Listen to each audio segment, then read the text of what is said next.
And welcome back to Ladies Can We Talk. Thanks so much for tuning in. We have on the line, I believe, with us tonight, the Honorable Robert Henneke. Hello, sir. Hello, how are you?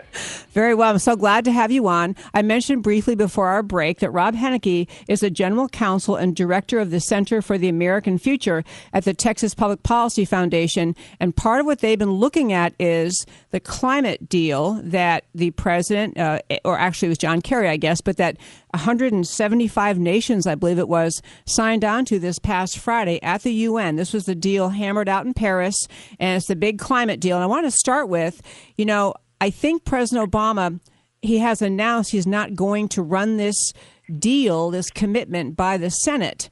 Doesn't this fall in the category of a treaty that really the Senate should get to review and either approve or not? Well, it is. The administration is trying to have it both ways. They're presenting this as a binding agreement upon the United States. But under the terms of the Constitution, international agreements, they're called treaties. And the Constitution requires the president to get treaties ratified by the United States Senate in order for them to have legal binding effect upon the country. He's not doing that because he knows he doesn't have the votes. And so at the end of the day, then, this just makes this Paris deal nothing more than a handshake from President Obama that's going to expire at the same time as he leaves the Oval Office in January of next year.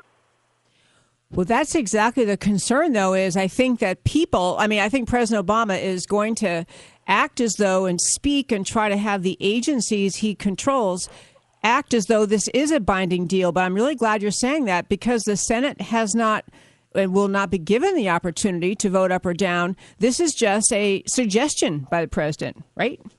Well, it is, and it's what's concerning about the way that this administration has completely thrown the rule of law out of the window and ripped out of the Constitution the whole concept of separation of powers and checks and balances.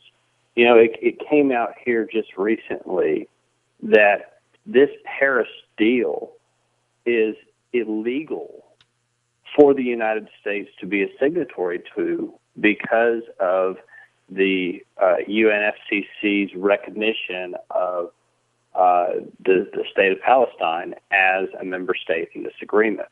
There's federal law on point that prohibits the United States from being a signatory to such a UN-affiliated organization and for sending any money to funding such an organization. That's why you had 27 senators last week sign on to a letter pointing this out to the administration.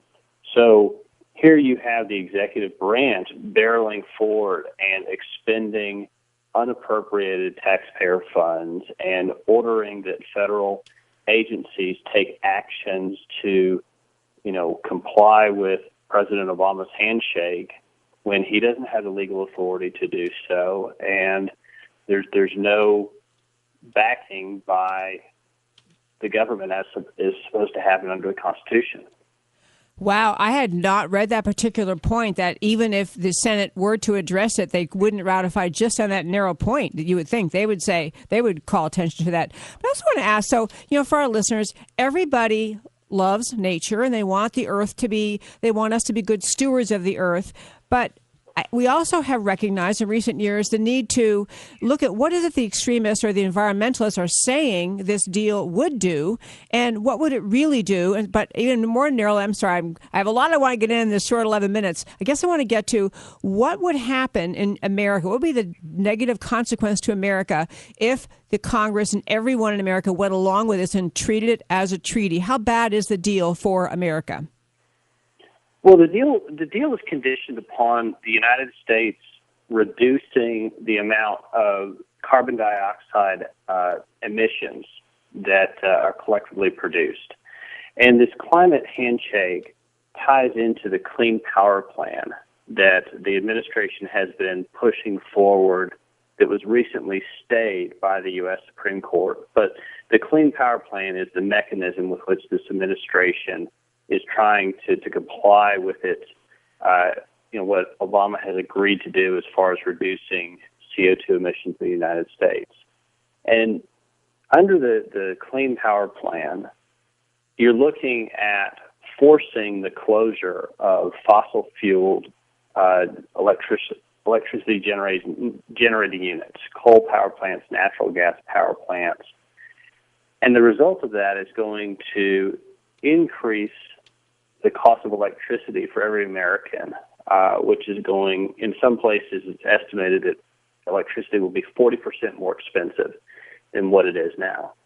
And so the immediate impacts is that there's 700,000 Americans who base their living on the coal industry that are going to lose their jobs.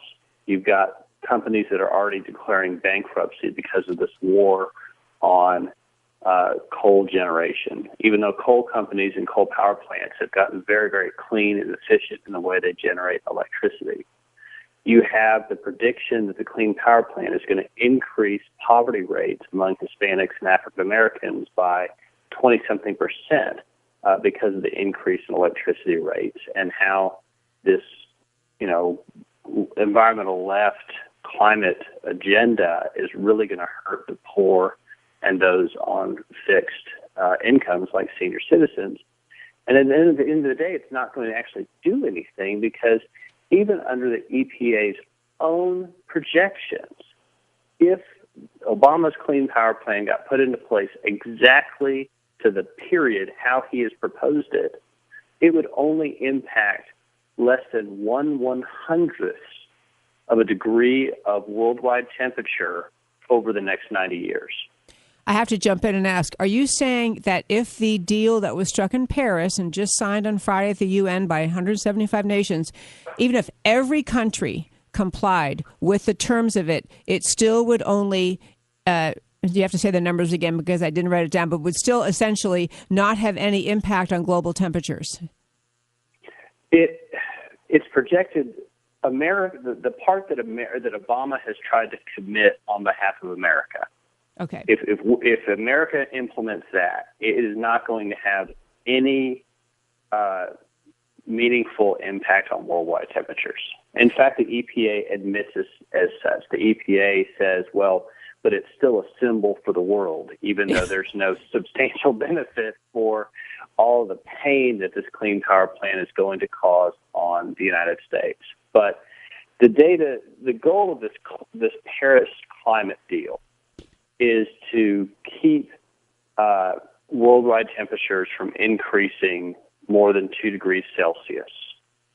But even if every single country does everything that they're supposed to do, which I think is highly unlikely, then the best case scenario is that this climate deal, takes the increase in worldwide temperatures from 4.6 degrees if nothing happens to 2.7 degrees under this climate deal.